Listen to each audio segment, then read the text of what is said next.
nós vamos tratar a infertilidade, eu ensinei que é possível direcionar para um tratamento específico para a causa. Eu estou falando de quando eu diagnostico o problema e vou fazer um tratamento direcionado para a causa para ajudar o casal a conseguir engravidar de forma natural. Esse é o primeiro vídeo da sequência de vídeos onde nós vamos falar especificamente de cada um dos tratamentos. E antes de entrar sobre inseminação, fertilização in vitro, eu quero explicar aqueles casos em que nós podemos avaliar a possibilidade de tratar a causa para que você possa engravidar naturalmente. E quando nós vamos dividir essa apresentação, eu vou subdividir em fator tubário, em fator uterino, em fator masculino e fator ovariano. Então, hoje nós conversaremos sobre o fator tubário, quando as tubas uterinas têm alguma condição que esteja dificultando a gravidez e eu quero fazer um tratamento direcionado para isso. O que envolve também o tema endometriose. E para conversar sobre esse tema, eu convidei o Dr. Bragueto, super especialista no assunto, grande especialista em reprodução assistida, grande cirurgião e que certamente vai enriquecer muito a nossa conversa. Ele me mandou uma mensagem falando que o celular dele estava ruim. Então vamos lá que eu vou achar o Dr. Bragueto. Espero que seja uma live muito rica em conteúdo para que nós possamos elucidar várias dúvidas. Doutor Bragueto! Tudo bem, Davi? Tudo em Eu estou ordem, bem, e você? Davi? Bem, graças Como é que você a está? Deus. Que Tudo em bom. ordem. Minha voz está boa? Está conseguindo ouvir claramente? Maravilhoso, mané. Perfeito, maravilha. Pra Bom, em primeiro lugar, quem- quero desejar boa noite a todos. Boa noite aí o pessoal que acompanha o Davi, sempre bem informado sobre reprodução assistida, reprodução humana, né? Vocês estão com um grande colega, amigo, e posso dizer até classificado como meu irmão. Que honra, mané. Obrigado. Fico grato aí pelo convite, Davi, da gente estar discutindo os nossos trabalhos, o que a gente faz, o que a gente luta no dia a dia para ter sucesso, né? Para ajudar os pacientes. Então, obrigado pelo convite, obrigado por estar aqui junto com você e a gente poder discutir um pouco o assunto tubário aí, como você muito bem colocou. Que legal, mané.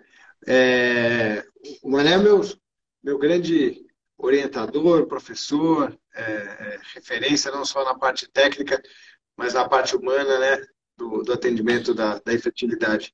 Porque se tem uma coisa que a especialidade precisa, é a capacidade de acolher e individualizar uma conduta. Eu acho que o tema de hoje, ele está muito relacionado a isso. A capacidade de você conseguir individualizar uma conduta específica para cada paciente, porque nem sempre a gente tem uma única forma de tratar a infertilidade. E o fator tubário envolve isso. Então, já entrando no tema, Mané, o que é o fator tubário? O que são as tubas uterinas? Né? Vamos começar do básico? O que são as tubas uterinas? Eu vou tentar, na medida do possível, conforme você fala, eu vou tentar encontrar algumas imagens para clarear. Mas, assim, o que é o fator tubário? O que são as tubas? Como é que eu faço o diagnóstico? Como é que é? Perfeito. Vamos lá. A tuba, embriologicamente falando, ela é um apêndice do útero, né? Que é formado por dois ductos chamados ductos de Miller, né? Então a gente pode ver a ligação da trompa com o útero, né? E ela vai até proximidades do ovário. Se vocês verem bem o que o Dr. Davi está mostrando, a trompa, ela não é uma entidade como um tubinho, como um canudinho que nós bebemos refrigerante no copo, por exemplo. Ela é um funil, né? Ela é mais parecida com aquele trompete que o pessoal assopra, né? Do que com um canudo. Ela é um funil. De um lado ela é larga e do outro lado ela é estreita, muito estreita, da finura de um fio de cabelo nessa região que entra no útero. E do outro lado ela tem 1 centímetro, 1,5 centímetros. A trompa é também chamada de ovoduto. Por que ovoduto? Porque onde o Davi está mostrando que ela capta o óvulo e aí o espermatozoide encontra o óvulo dentro da própria trompa. E aí o ovo, ou seja, o óvulo fertilizado, ele caminha por dentro da trompa até chegar dentro do útero. Então, a trompa tem o papel da fertilização natural, onde a gravidez ocorre, e também tem o papel, como o doutor Davi está mostrando bem bonito aí, olha que legal, onde ocorre a fertilização, e aí o caminho do embrião, né, através do ovoduto, até cair no útero. E aí ele se implanta no útero e se desenvolve. Olha que papel importante a trompa tem de tornar as mulheres férteis, capazes de engravidar. Então, ela serve para o transporte do espermatozoide e para o retorno do embrião. Não vai levar um susto quando eu voltar. Não vai levar um susto, hein, Maria? Quando eu voltar aqui. Tá. Ótimas imagens, Davi. Gostei muito. Parabéns. Eu quero só dar o crédito ao Google. São imagens, conforme você foi falando, eu fui buscando aqui, então são imagens só para tentar clarear, né? Fez muito então, bem. as tubas, eu queria tentar acrescentar que as tubas, elas funcionam como pontes, né? Que ligam o útero ao ovário, como você explicou, onde o embrião é formado e depois volta para o útero. A grande questão, e isso vai ser importante na nossa discussão quando nós vamos falar sobre tratamento, é que a tuba, ela é funcional. Ela não é só uma ponte inerte que só serve de passagem, porque ela ativamente faz a captação do óvulo. Ela ativamente conduz o embrião até de volta à cavidade uterina. Ela ativamente permite a passagem do espermatozoide até chegar no óvulo. Então, não é só uma questão anatômica, mas uma questão funcional. Porque e agora entrando nas doenças tubárias, nós podemos sim ter alterações anatômicas, quando a tuba pode estar grudada em algum lugar, por exemplo, e nós podemos ter questões funcionais da tuba. E apesar de estar anatomicamente correta, ela não está funcionando bem. E que exame, geralmente você pede para fazer diagnósticos de doenças tubárias? O padrão ouro, ou seja, o definido mundialmente para detectar doenças tubárias, do ponto de vista clínico, é um exame chamado histerosalpingografia, que é o exame terror da pesquisa da infertilidade. Porque é um exame que é feito em 99,9% das pacientes sem anestesia, e infelizmente para algumas pacientes é um exame muito doloroso. Não é para todas, mas é um exame muito doloroso, porque como o Davi está mostrando, a gente injeta o contraste, né, pelo colo do útero, e preenche a cavidade uterina, aí esse contraste extravasa pela trompa até cair na cavidade peritoneal, onde está o ovário, onde vai estar o óvulo. Né? Então a gente vê o trajeto, vê o caminho. Isso é uma histerosalpingografia, né? A parte interna do útero, que ele está mostrando com o mouse, né? Podem ver, como eu falei para vocês, a finura da trompa nessa parte inicial, e na parte distal ela já fica mais espessa, mais grossa. E no finalzinho nós estamos vendo o contraste cair no peritônio, cair na barriga, mostrando que é uma trompa permeável. Do mesmo lado, do outro lado, do lado esquerdo, ele está mostrando a mesma coisa. O contraste caindo e passando pelas trompas. Mas como muito bem o Davi colocou, o doutor Davi colocou, às vezes eu tenho trompas permeáveis, mas não funcionais. Nós vamos desenvolver esse raciocínio que é muito importante. Certo, então eu fiz o exame da estereossalpingografia e consegui diagnosticar que existe uma alteração nessa tuba. Primeiro cuidado, toda vez que você pega, aí vamos para a prática do dia a dia, quando você recebe os diagnósticos, os laudos da estereossalpingografia, com qual frequência você encontra um desvio do achado do que você está lendo no laudo e com aquilo que você está vendo na imagem? Uma ótima pergunta, Davi. O laudo da histerosalpingografia, ele é feito, na sua grande maioria, por radiologistas, que não têm uma experiência cirúrgica dessas trompas, ou seja, ele não vê as trompas de forma direta, de forma objetiva, como um cirurgião vê. Então, a visão do médico cirurgião interpretando a histerosalpingografia, geralmente ela é mais ampla, ela é mais completa do que o radiologista que tem uma formação radiológica, não uma formação cirúrgica. E como o Davi colocou bem, em boa parte dos exames, e principalmente exames feitos por radiologistas não experientes, o laudo é contraditório ao que a gente vê na imagem. Então, habitualmente, nós que estamos habituados, eu, o Davi, a gente quase não olha os laudos que recebemos, e sim olhamos muito mais as imagens que são trazidas pelo paciente, e é através dela que nós tomamos as decisões do que pode ser feito. Boa.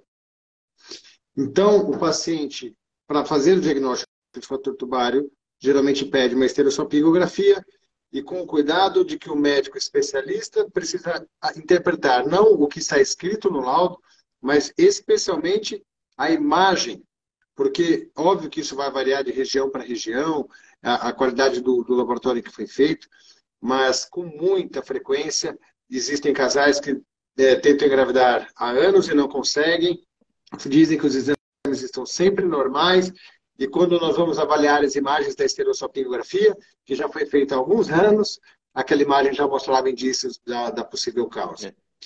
E aí eu fiz o diagnóstico. Eu queria só colocar Claro. um adendo, Davi. Uhum. Eu acho que nós temos que entender o seguinte, o radiologista ele quer saber se o contraste passa. Boa. Mas ele pode passar, mas ele está retido, ele está represado, ele está preso por alguma aderência.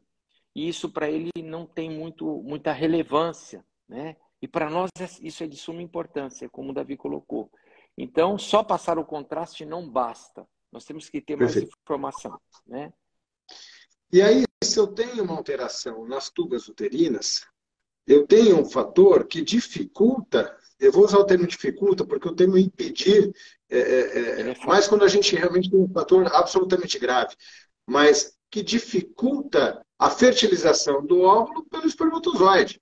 A mulher ovula, ela continua ovulando, o sêmen do marido teoricamente é normal, mas essa fecundação não ocorre porque o caminho, a ponte está quebrada, certo?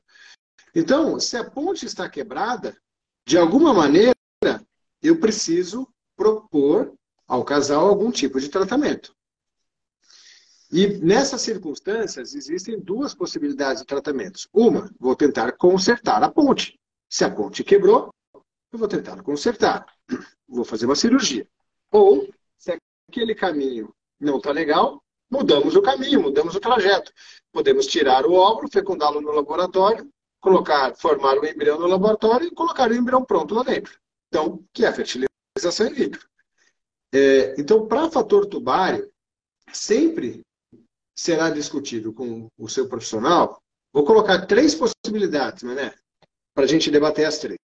Uma, eu falei que é um fator que dificulta. Às vezes, a gente enxerga algumas imagens em que a gente tem dúvidas se aquilo vai realmente impedir o casal de engravidar naturalmente. Então, uma das possíveis condutas é orientar para o casal tentar por mais um pouquinho. Tenta mais um tempo, antes de fazer qualquer cirurgia ou fertilização.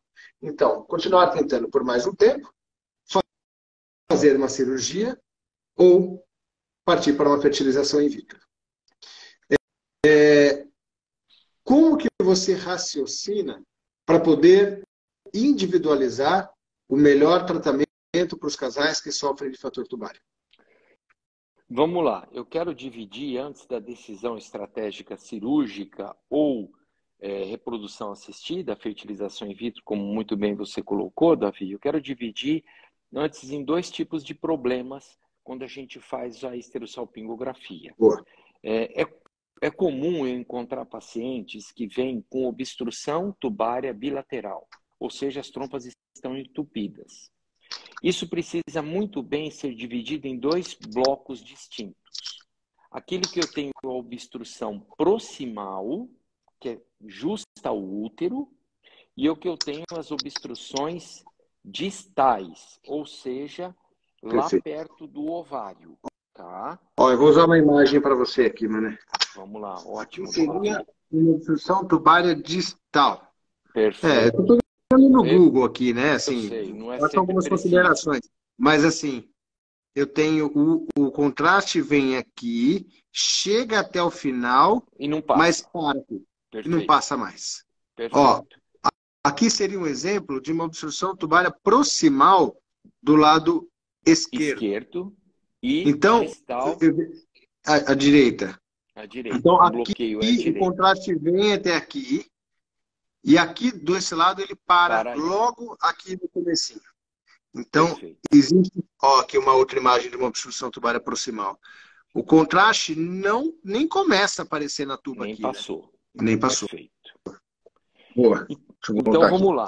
Normalmente, quando as pacientes recebem o diagnóstico de obstrução tubária proximal bilateral, elas entendem que nunca elas podem engravidar. E por incrível que pareça, algumas pacientes voltam gestante. Pô, mas como que pode acontecer isso? Eu tenho obstrução tubária bilateral, voltei aqui grávida.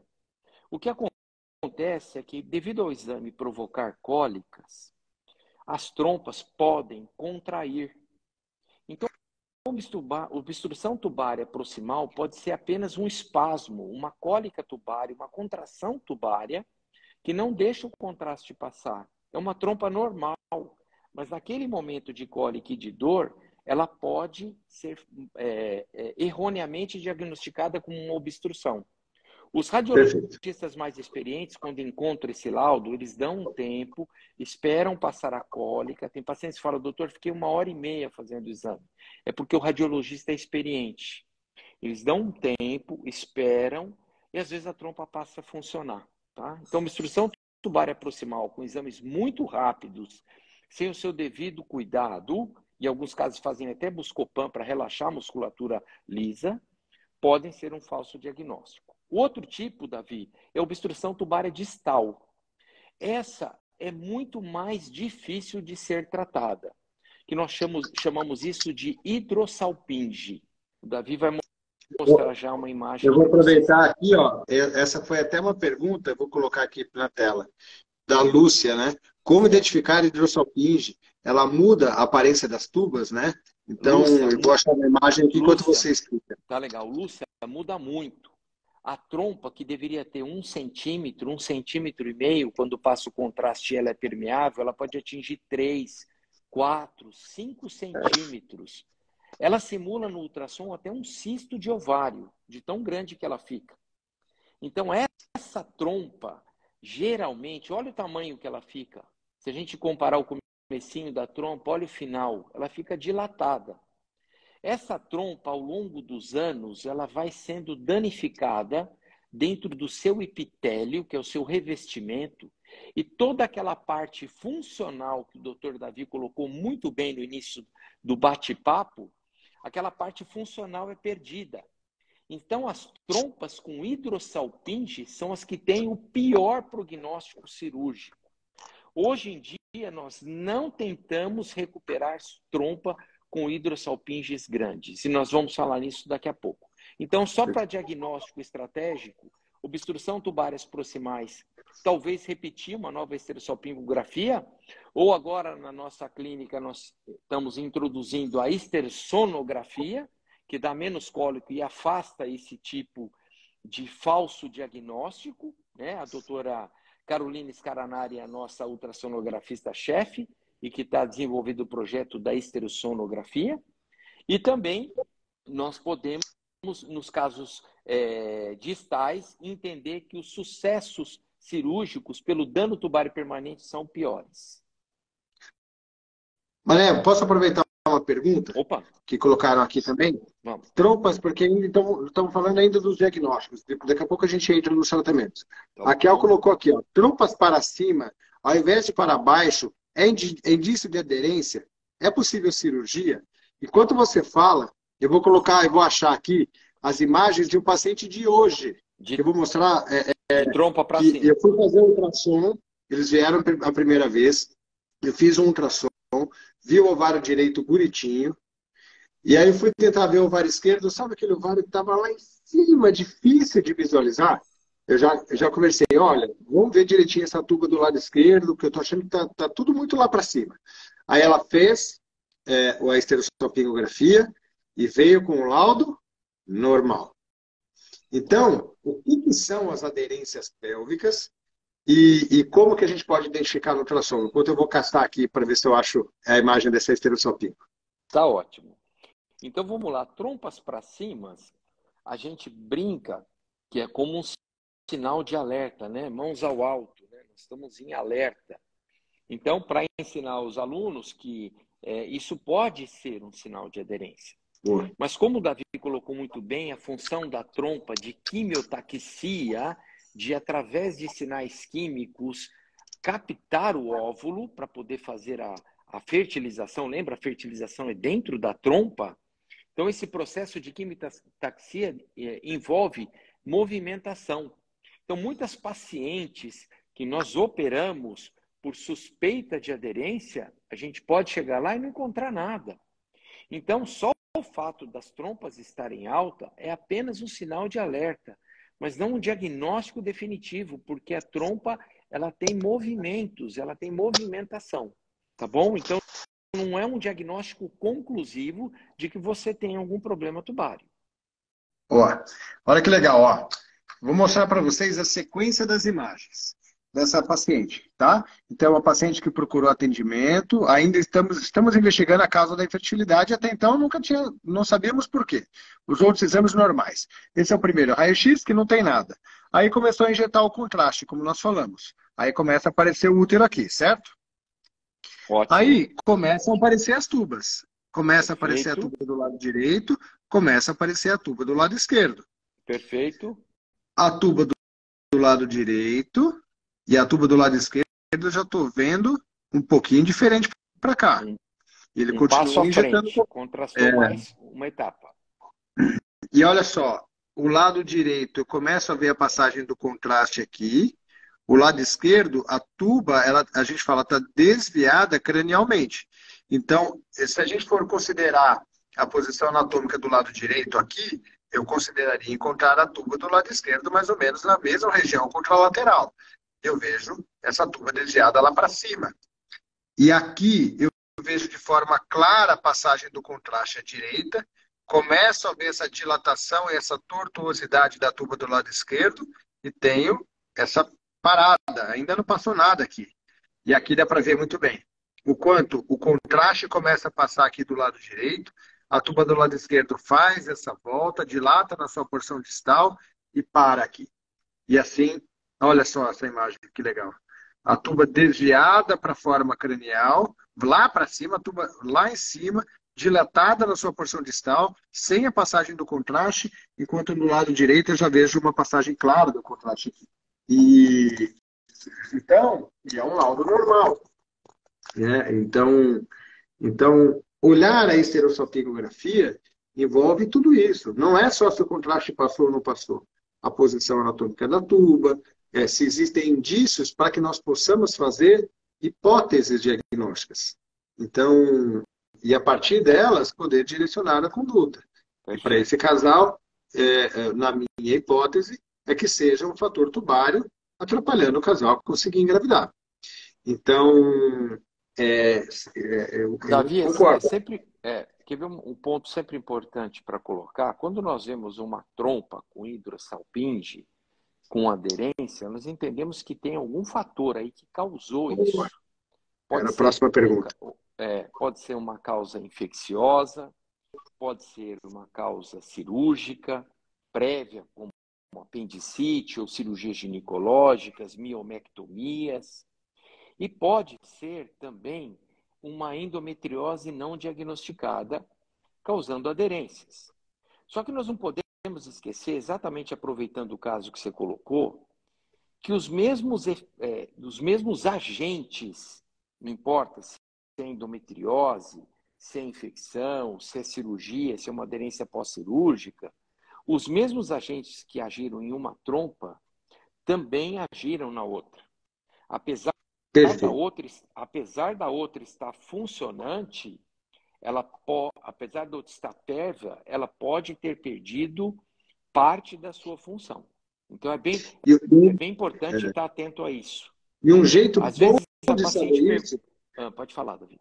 um jeito bom de saber se ela está funcionante ou não, é você foi que eu conversei com o casal. Poxa, doutor, mas e a tuba do lado direito? Não está normal?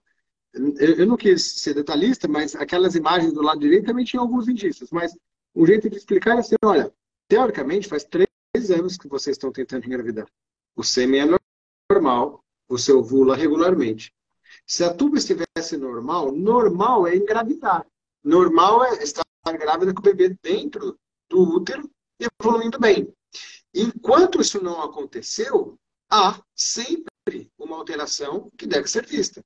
Então, uma das coisas que me faz pensar no acometimento contralateral do outro lado, quando eu vejo uma alteração em uma tuba só, é olhar o tempo de tentativas do casal. Poxa, tentei há 1 ano, a imagem está legal, o casal é jovem, quer tentar mais um tempinho para ver se dá certo, né, do outro lado? Uma forma. Agora, a infertilidade, se ela for vista como um sintoma e não como uma doença, a infertilidade é o sintoma de uma doença tubária, a não gravidez. Ela já está dizendo para mim que existe algum problema. Então, muito provavelmente, a outra tuba também está acometida, uma vez que você excluiu as outras variáveis, como o fator masculino, o fator ovulatório, e por aí vai. Perfeito. Desculpa, Maria, acabei de te interromper. Imagina, foi ótimo. Davi, sabe uma coisa que eu acho importante? As pacientes que têm, como a sua cliente, que tem dano tubário unilateral, como aquela hidrossalpinge que você mostrou super bem, a gente, além do aconselhamento da tentativa natural, que é uma possibilidade, são casais que têm que ser informados e estar atentos que tem um risco maior de ter aquele tipo de gravidez que não chega no útero, que é a chamada a prenese ectópica. Então, se eu perdi um pouco a função, se eu perdi a função de um lado e perdi parcialmente a função do outro, essa trompa pode funcionar de forma parcial e esse casal ter um risco maior de prenese ectópica, que é a gravidez na trompa, que por algum dano tubário, não absoluto como do outro lado, mas parcial, deixa o espermatozoide passar, o óvulo é captado, mas quando o ovo vem em direção ao útero, ele para. Mas ele é saudável, esse embrião é normal e ele continua crescendo. E aí nós podemos ter uma das urgências obstétricas, que é chamado gravidez ectópica ou a gravidez na tuba. Então, essas pacientes que têm algum dano tubário prévio, aumenta o risco desse evento ocorrer.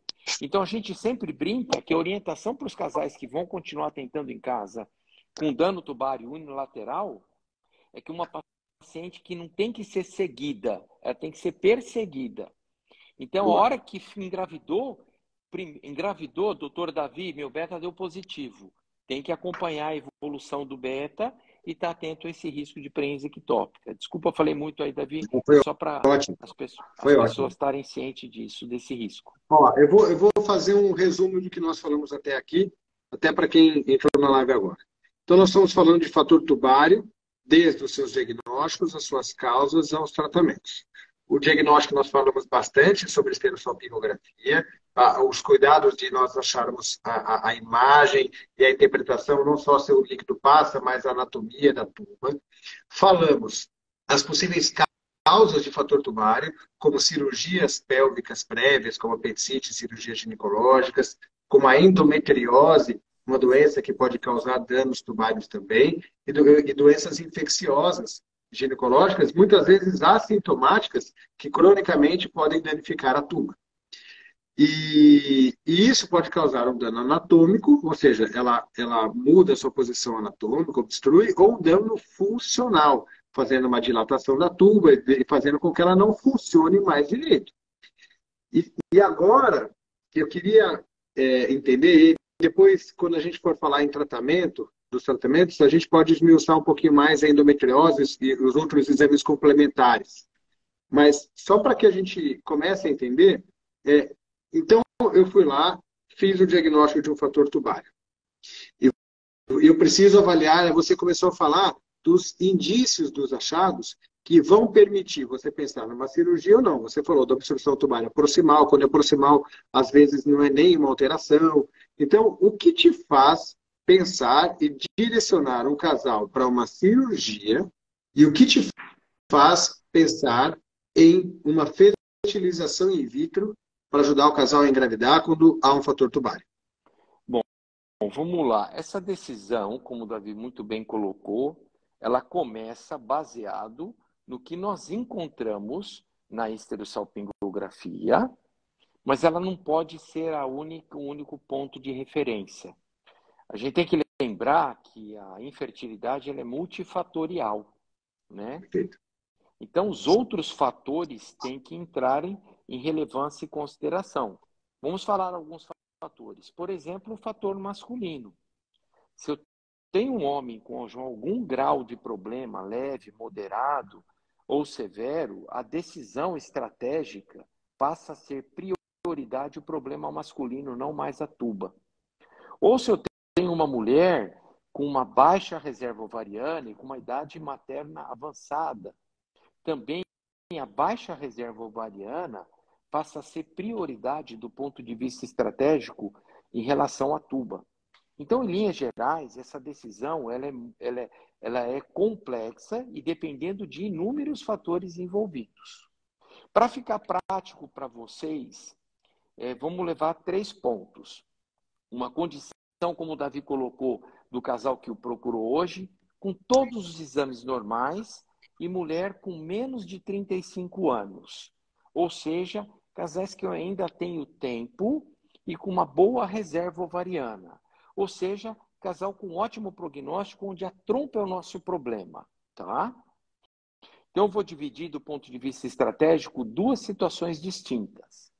As trompas danificadas bilateralmente e com hidrossalpinge, e trompas danificadas unilateralmente sem hidrossalpinge, tá? Então, eu tenho dano tubário, primeiro, bilateral com hidrossalpinge, eu tenho uma estratégia. E tenho um dano tubário unilateral, sem a outra trompa estar dilatada. E vamos criar mais um ambiente para complementar o raciocínio só tubário, tá, pessoal? Uhum. Eu tenho uma paciente com uma trompa normal e a outra com hidrossalpinge. Então, Davi, hidrossalpinge bilateral, hidrossalpinge unilateral, uma trompa boa, e sem hidrossalpinge, mais obstrução e a outra trompa boa. Boa. Quer falar? Quer que eu falo? Você é o convidado, Mané. Bom, vou lá. Não só o convidado, como cirurgião. Quando eu tenho que pedir para uma cirurgia, eu mando para ele resolver. Então, não te chamei à toa aqui. Então, se tem alguém aí que está precisando talvez de uma cirurgia, ele é minha referência. Então, quem sou eu para falar sobre a cirurgia? Obrigado. Eu só agradeço. Depois, quando você sabe tudo, mas você está pondo eu para manifestar. Mas vamos lá, vamos lá. A hidrossalpinge, eu vou contar um pouco da história da minha vida para vocês, e é rápido isso, tá? Lá nos primórdios, então, ter menos cabelo e algumas rugas tem essa vantagem também, não é só desvantagem, não. Mas vamos lá, lá nos primórdios, as taxas de fertilização in vitro, e é o que o Davi está comparando muito bem hoje em cirurgia, elas eram muito semelhantes, porque a fertilização in vitro tinha uma taxa baixa no início, né? Ela evoluiu, graças a Deus, mas no início era muito baixa. Então, nós praticávamos muitas cirurgias tubárias, porque era isso que a maioria dos pacientes tinham acesso. A fertilização in vitro era, vamos dizer, 5 vezes o que custa hoje. Hoje já é muito caro, vocês imaginam naquela época. E muito pouco eficiente. Então, as cirurgias tubárias foram muito realizadas, principalmente quando eu comecei a minha carreira.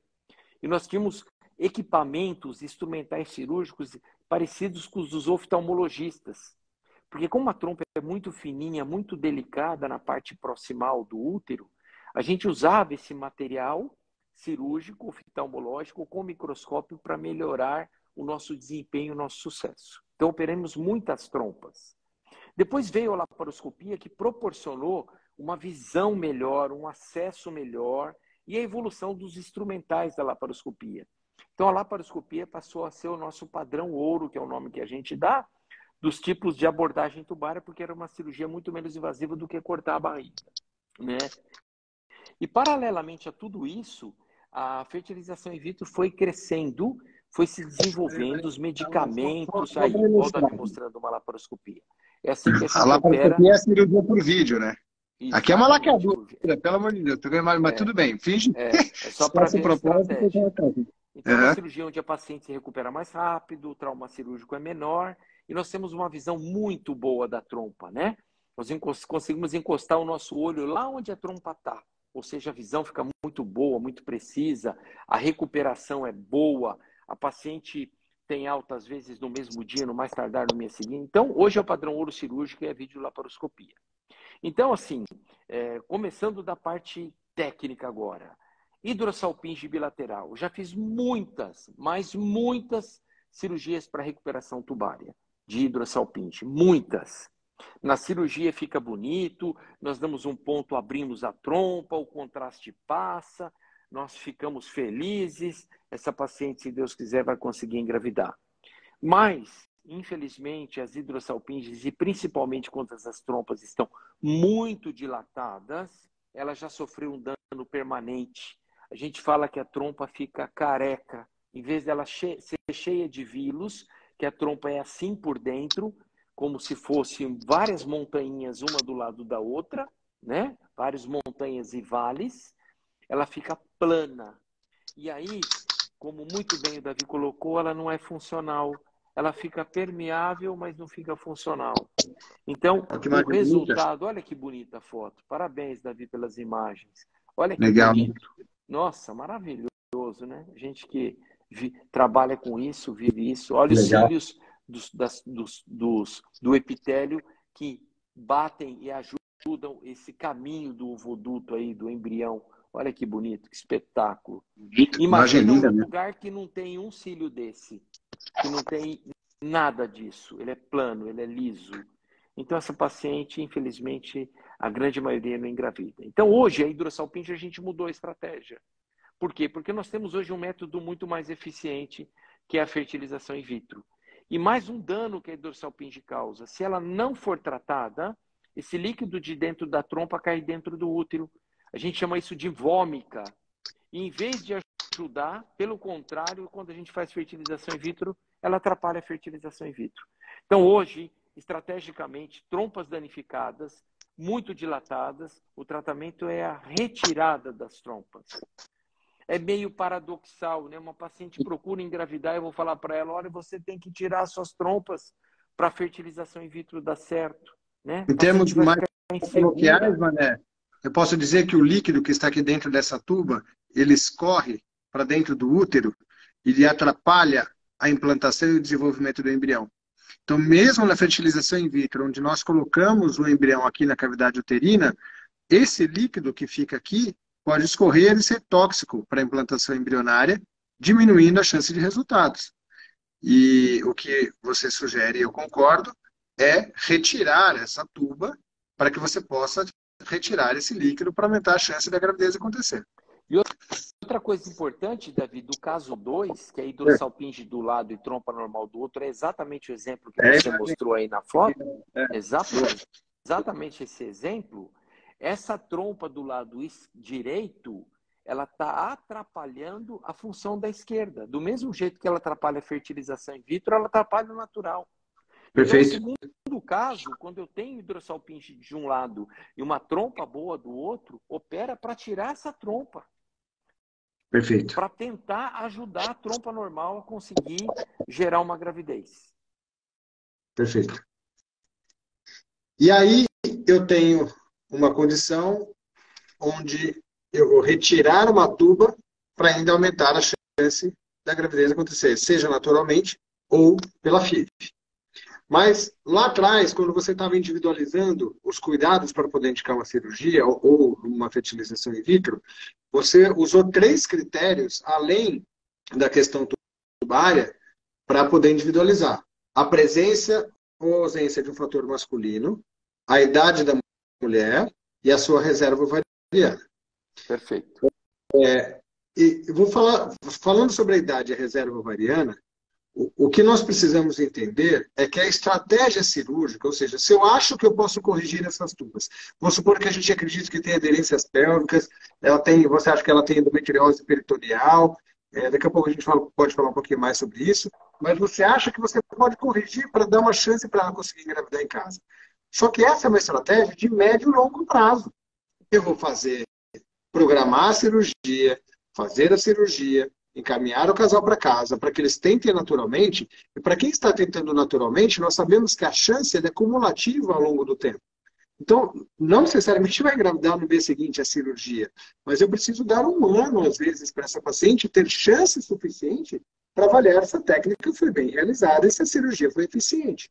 E para quem tem a idade avançada, eu vou colocar a idade avançada acima dos 35, mas especialmente quando se aproxima dos 40 anos de idade, ou ultrapassa os 40 anos de idade, ou baixa reserva ovariana, esse tempo que eu dediquei, não vou usar o termo perdi, mas esse tempo que eu dediquei para uma estratégia pode comprometer até mesmo a chance de gravidez numa fertilização in vitro ou por outro método, qual seja, pelo avanço ainda mais da idade, pela queda progressiva da reserva ovariana. Então, sempre quando nós vamos individualizar uma conduta, seja ela a cirurgia ou a fertilização in vitro, nós temos que considerar a idade e a reserva. E, obviamente, a presença ou ausência de um fator masculino, porque se o marido também tiver um problema, aí a fertilização passa a ter muito mais sentido para que nós possamos tratar os dois fatores ao mesmo tempo. Tanto a questão masculina quanto a questão feminina, para que eu permita que essa fecundação ocorra no laboratório e o embrião transferido ao útero. Então passa a ser o plano A da estratégia, a fertilização in vitro nesses casos. Concorda? Está correto? Corretíssimo, Davi, perfeito. O que eu queria colocar, quais são os casais que eu acho que se beneficiam da cirurgia, né? Boa. Então, assim, casais com aderências distais, os que têm o melhor prognóstico, ou seja, eu tenho uma trompa que funciona bem, que tem calibre adequado, que está tudo bonitinho, mas quando o contraste sai para espalhar no abdômen, ele fica retido. Então, eu vejo pela imagem uma trompa normal, mas uma retenção de contraste peritoneal. Então, às vezes, uma simples lise retirada dessa aderência proporciona essa tuba a voltar a funcionar normalmente, a exercer o seu papel de quimiotaxia e buscar o óvulo e conseguir a gravidez. Então, as doenças aderenciais, distais, onde eu tenho trompa de aspecto normal, são os que a gente tem o melhor prognóstico. Tá? Perfeito. O segundo outro ponto tubário, que nós temos que lembrar que não é só tubário, é o ambiente peritoneal, são os pacientes com endometriose. As pacientes com endometriose, esses focos endometriais, eles causam uma inflamação.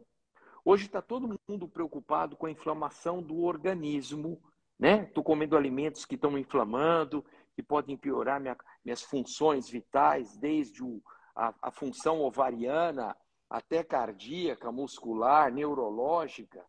Mas a doença endometriose causa uma grave inflamação peritoneal. E essa grave inflamação ela é tóxica para o óvulo, para o espermatozoide, para o embrião e para a trompa. Então, o segundo caso que tem melhor prognóstico é quando cirurgicamente nós retiramos esses focos da endometriose e tornamos esse ambiente menos inflamatório e mais suscetível à gravidez. Então, é uma forma de nós melhorarmos do ponto de vista das produções das citoninas, que são todas negativas, reduzimos isso e fazemos a trompa funcionar melhor. Isso a gente busca através da cirurgia. Terminando só, Davi, não esquecendo que o doutor Davi colocou muito bem. Sempre é o conjunto, né, que a gente leva em consideração. Então, esses procedimentos cirúrgicos de recuperação tubária, eles demandam tempo. Não adianta nós operarmos no mês seguinte fazer a fertilização in vitro. Operou à toa. Então, tem que dar o tempo. Esse casal tem que ter tempo pela reserva, tem que ter bom sêmen. Então, as características multifatoriais da reprodução têm que ser favoráveis à cirurgia. Boa. Eu quero colocar mais duas considerações para tomada de decisão entre cirurgia ou fertilização. Uma delas é a queixa clínica da paciente. Então, existem pacientes que nós fazemos hipótese de um fator tubário que não sentem nada. O diagnóstico veio por uma surpresa. Outras têm a hipótese de endometriose e tem dor também. Além da infertilidade, ela tem uma queixa clínica que pode influenciar a decisão cirúrgica, não apenas para ajudar o casal a conseguir engravidar, mas para tentar aliviar o sintoma crônico da paciente de dor. Então, eu considero um peso nessa decisão a sintomatologia do casal, da paciente, desculpa, a sintomatologia, quadro clínico. Então, um outro ponto é o achado da endometriose num diagnóstico complementar que você vai fazer, seja com uma ressonância ou com ultrassom especializado, porque passou por aqui. E a adenomiose? Você corrige cirurgicamente a adenomiose? Como que você programa uma cirurgia? Basta olhar a esterossalpingografia que você vai para a cirurgia, Mané? Ou você pede exames complementares antes de indicar uma cirurgia? Como é que é a sua abordagem para quando você está fazendo esse planejamento cirúrgico? Olha, indiscutivelmente, já coloquei também no meu Instagram, nunca uma paciente deve ser operada sem investigação completa do casal. Isso é obrigatório, é básico, né? Perfeito. E hoje o exame carro-chefe das decisões cirúrgicas impreterivelmente tem que passar pela ressonância magnética. E não é uma ressonância magnética simples, não. É uma ressonância magnética feita por médicos especialistas na pelve feminina.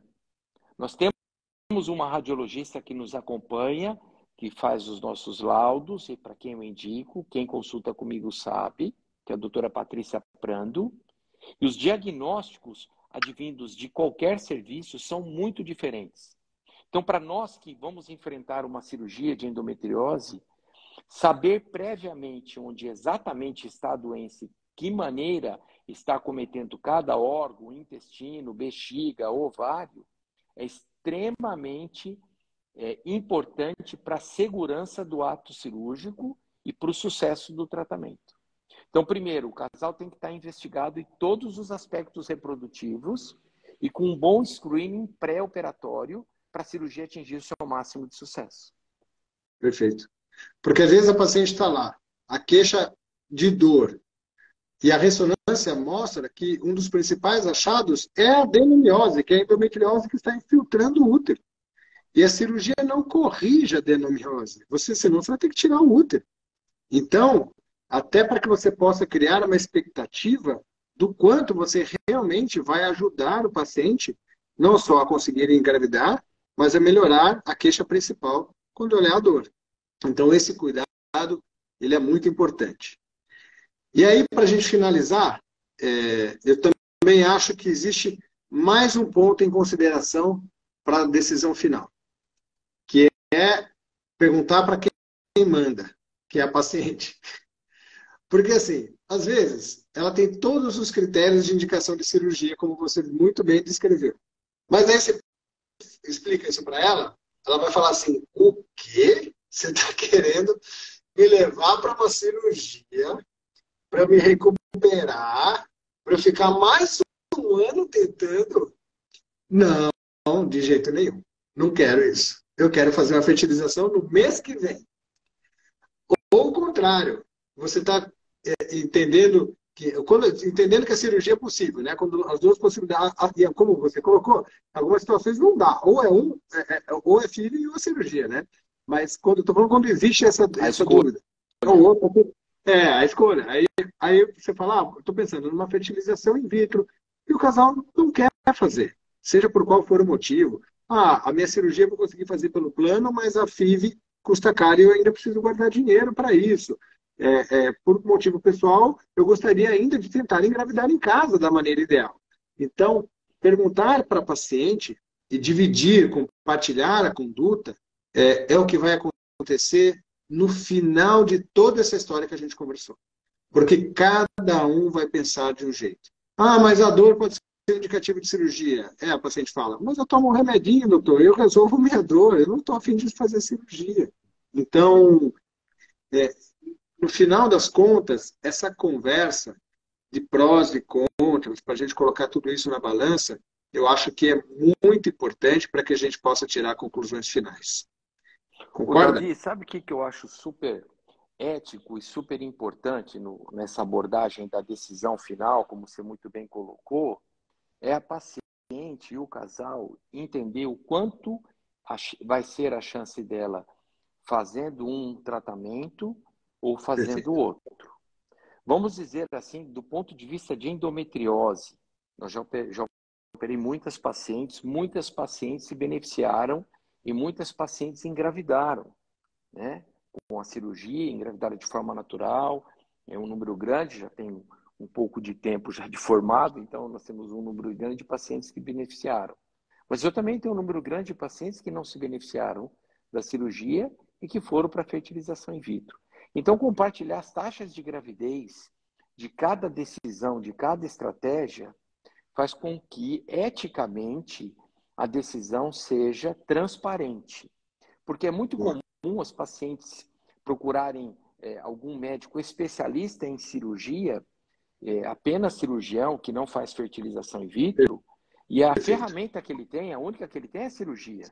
Ele não está fazendo isso com dolo, com dano ou errando, mas ele está oferecendo a melhor ferramenta que ele tem para a paciente, que é operar, né? E, às vezes, ela vai entrar naqueles 60% que não vão engravidar. E não sabia disso antes. Então, é muito importante a gente informar, olha, a taxa de fertilização in vitro de engravidar é essa e da cirurgia é essa. O que você prefere? Então, a taxa eu acho que é um ponto fundamental e ético para a paciente também poder escolher, além dos sintomas, como você muito bem colocou. Boa.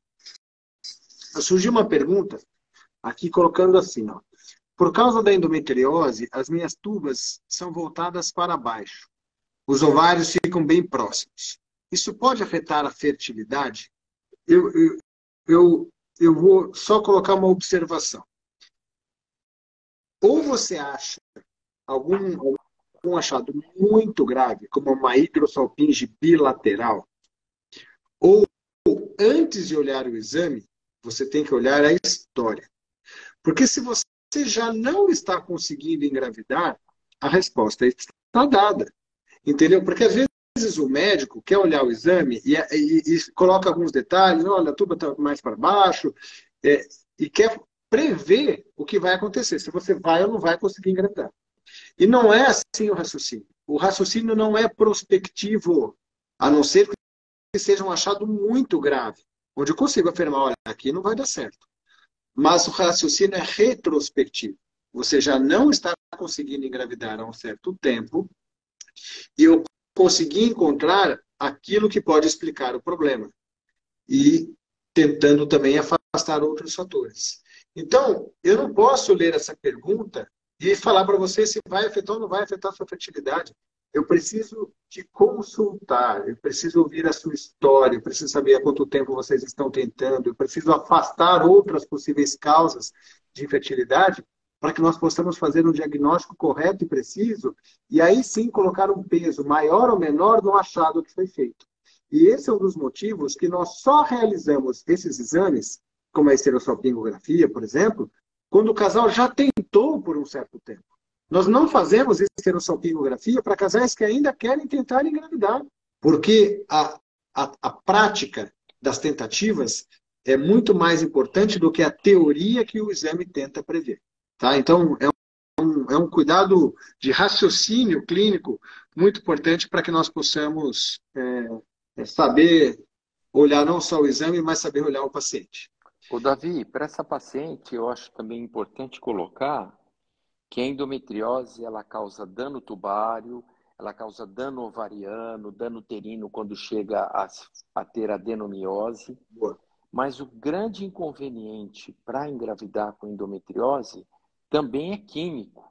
Boa. Então, eu posso ter uma trompa normal e a gravidez não vem, porque o Uhum. ambiente está tóxico, lembra? Ele fica inflamatório por causa da endometriose. Então, não adianta só a competência tubária e nem só a posição da tuba, e sim esse ambiente onde o óvulo, o espermatozoide e o embrião é formado, que é na parte distal da trompa. Tá? Então, só para lembrar que a parte química também afeta a capacidade reprodutiva e isso não é visto em nenhum exame. Live rica, hein, Mané? Parabéns, viu? Muito bom. Nossa, Não, foi muito legal.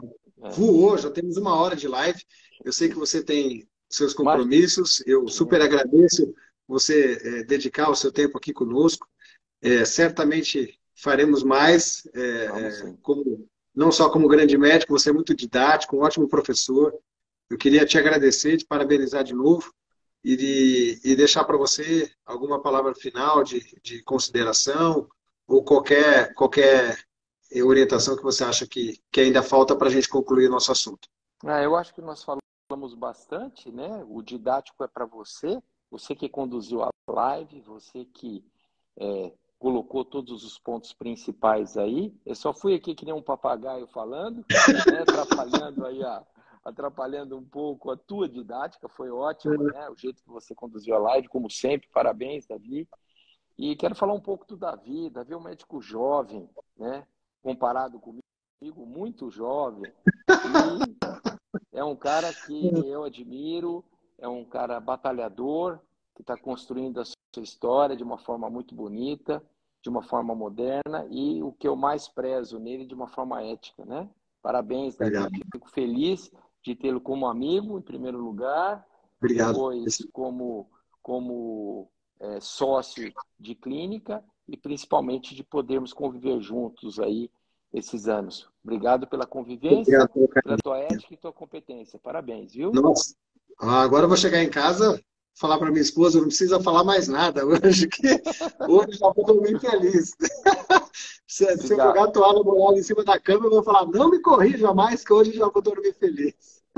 Obrigado pela oportunidade. Eu que agradeço. A gente está falando sobre assuntos que nós gostamos e esperamos ter ajudado as pessoas. Eu sei que você faz tudo isso com esse intuito. Parabéns. E relembrando que essa é uma live que é o 13º conteúdo de uma sequência de conteúdos que eu chamo de Guia Fértil, com um grande objetivo de trazer conhecimento e informação necessária para que você faça da sua jornada da infertilidade muito mais segura. E eu acho que a melhor maneira para trazer segurança é a informação, não só técnica, mas a forma de humanização para que a gente possa fazer no atendimento. Queria agradecer a todo mundo, muito obrigado, de coração, Mané, e obrigado até a próxima, tá bom? Boa noite a todos. Tchau, tchau. Obrigado, Davi. Boa noite. Tchau, tchau. Valeu.